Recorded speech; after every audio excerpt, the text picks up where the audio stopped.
காயல்பட்டணத்தின் இமாம் ஷெய்க் சுலைமான் லெப்பை ஆலிம் ஒலி அவர்களுக்கும், முகவை மாவட்டம் பரமக்குடி அருகிலுள்ள எமனேஸ்வரத்தில் இஸ்லாமிய ஷரியத் வழிமுறைகளில் சிறந்து விளங்கிய குடும்பத்தைச் சேர்ந்த பாத்திமா என்னும் மாதரசிக்கும் தவப்புதல்வராக சதக்கத்துல்லா ஒலி அவர்கள் பிறந்தார்கள்.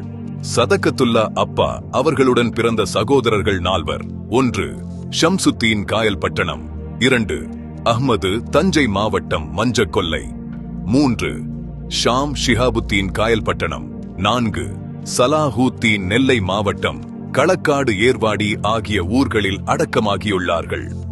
இவர்களில் சதக்கத்துல்லா அப்பா சிறு வயதில் தன் தகப்பனார் சுலைமான் லெப்பை ஒலி அவர்களிடம் கல்வி கற்றார்கள். கீழக்கரையில் சீதக்காதியின் முன்னோர்களால் நடத்தி வரப்பெற்ற தாருல் உலூம் அரபி மதரசாவிற்கு அதிராம்பட்டினத்தில் இருந்து சுலைமான் லெப்பை ஒலி அவர்களின் பள்ளித் தோழரான ஷெய்கு மக்தூம் சின்னைனா ஒலி உஸ்தாதாக வந்து கல்வி புகட்டி வருவதை கேள்வியுற்று சதக்கத்துல்லா அப்பாவை கீழக்கரைக்கு கல்வி பயில சுலைமான் லெப்பை ஆலிம் அனுப்பி வைத்தார்கள். சதக்கத்துல்லா அப்பா மக்தூம் சின்னைனா ஓலி அவர்களிடம் மார்க்கக் கல்வியை கற்று சீனதும் ஞான தீட்சையும் முரீத்து பெற்று அவர்களின் தாயகமாகிய காயல்பட்டணம் சென்றார்கள். மேலப்பாளையத்தில் இஸ்லாமிய மார்க்க ஒழுக்கத்தில் சிறந்து விளங்கிய குடும்பத்தைச் சேர்ந்த மரியம் உம்மா என்னும் மாதரசியை ஹல்ரத் சதக்கத்துல்லா அப்பா ஒலி அவர்கள் திருமணம் முடித்தார்கள். மகுதூம் சின்னைனா ஒலியின் மூதாதையர்களில் மக்தூம் முல்லா ஹாபில் என்பவர் எமனேஸ்வரத்தில் திருமணம் முடித்து இருப்பதும், சதக்கத்துல்லா அப்பா ஒலி இன் தகப்பனார் செய்ததையும் ரோக்குமிடத்து அக்காலத்தில் இஸ்லாம் அந்த சுலைமான் லெப்பை ஆலிம் அதே எமனேஸ்வரத்தில் சிறப்புடன் இருந்ததாக தெரிய வருகிறது. சதக்கத்துல்லா அப்பா தன் குடும்பத்துடன் காயல்பட்டணத்தில் தங்கி மார்க்க கல்வியையும் நேர்வழிகளையும் மக்களுக்கு எடுத்துரைத்து வந்தார்கள்.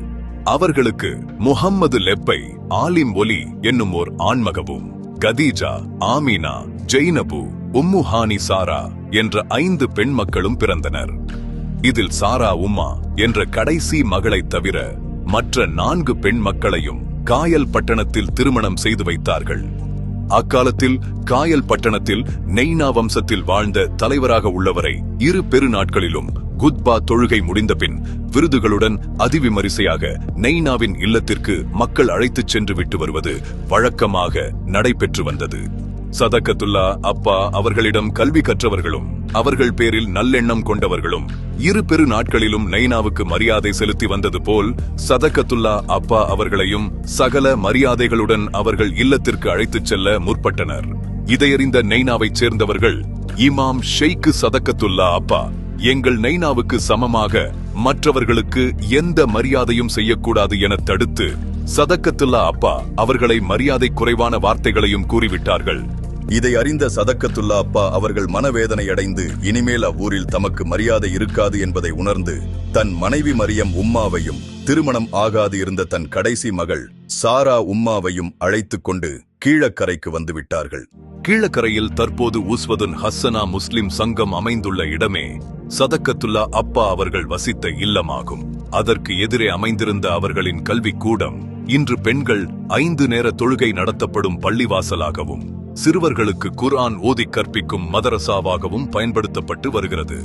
சதக்கத்துல்லா அப்பா அவர்களின் மணமாகாத இளைய மகளான சாரா உம்மாவை வள்ளல் சீதக்காதி மரைக்காயர் அவர்களின் இளவல் மாமு நெய்னா என அழைக்கப்பட்ட பட்டத்து முகம்மது அப்துல் காதர் மரைக்காயரின் குமாரரான பட்டத்து அபூபக்கர் மரைக்காயருக்கு திருமணம் செய்து வைத்தார்கள்.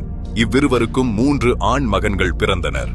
ஐத்ரூஸ் என்னும் பிரம்மாண்டமான கப்பலை கட்டி 100க்கு மேலிட்ட உலமாக்களையும் சூப்பியாக்களையும் தன் சொந்த செலவில் மக்கா சென்று புனித ஹஜ்ஜு செய்து வர அழைத்துச் சென்றவர்களும், சின்ன சீரா, திருமணக் காட்சி ஆகிய 2 காப்பியங்களுக்கும் கொடை நாயகராக இருந்தவருமான வள்ளல் லெப்பை நெய்னா மரைக்காயர். அவ்வாகாறு மரைக்காயர் என்ற அப்துல் காதிர் மரைக்காயர் இவர்கள் தென்னகத்திலேயே சிறப்புமிக்க ஜும்மா பள்ளியை கட்டியதுடன் கீழக்கரையிலும் காயல்பட்டணத்திலும் புதுப்பள்ளி என்ற 2 பள்ளிவாசல்களையும் கட்டியவர்கள். சையீது முஹம்மது மரைக்காயர் இவர்கள் கொடைவள்ளலாகவும் மார்க்க மேதையாகவும் விளங்கினார்கள். சதக்கத்துல்லா அப்பா அவர்களுக்கு முஹம்மது லெப்பை என்ற ஒரே மகன். அவர்களுக்கு 3 ஆண் மக்கள். 1 மலிக்குல் உலமா சதக்கா ஒலி, 2 அமீருல் உலமா சுலைமான் லெப்பை ஒலி. 3 அஹ்மது ஒலி. சுலைமான் லெப்பை ஒலியின் மகன் செய்யிது முஹம்மது ஒலியின் மகள் சின்ன தம்பி என்ற செய்யிது முஹம்மது ஒலி. இவர்களின் மகனார் ஹபீப் முஹம்மது லெப்பை ஆலீம் ஒலி. இவர்கள்தான் அப்பா அவர்களின் ஆண் சந்ததியில் காயல் பட்டணத்திலிருந்து முதலாவது கீழக்கரை வந்து குடிபதியாக தங்கியவர்கள். இவர்கள் மார்க்க பிரசாரத்திற்காக இலங்கை சென்ற இடத்தில் கல்பிட்டி என்ற ஊரில் இறையடி சேர்ந்து ஹிஜ்ரி 1300 சபர் பிறை 13 அடக்கமாகியுள்ளார்கள். சதக்கத்துல்லா அப்பா பாடிய பைத்துக்களும் மர்தியாக்களும் இறைவேட்டல்களும் மட்டில் அடங்கா. அதில் மிகவும் தலை சிறந்து விளங்கியது நபிகள் நாயகம் ரசூல் ஸல்லல்லாஹு அலைஹி வஸல்லம் அவர்களை புகழ்ந்து பாடிய வித்ரியாவெனும் காவியமாகும். இதனாலேயே அவர்கள் மாதிஹுர் ரசூல் என்னும் சிறப்பு பெயரால் அழைக்கப் பெற்று வந்தார்கள். சதக்கத்துல்லா அப்பா அவர்கள் தமது 73வது வயதில் ஹிஜ்ரி 1115 ஆண்டு ஸ்ஃபர் மாதம் பிறை 5 அன்று வபாத்தானார்கள். அவர்கள் தம் சந்ததியினருக்குச் சொந்தமான தர்கா அமைந்துள்ள இடத்திலேயே நல்லடக்கம் செய்யப்பட்டார்கள். இன்றளவும் அந்த தர்கா அப்பா அவர்களின் சந்ததியினரால் பரிபாலிக்கப்பட்டு வருகிறது.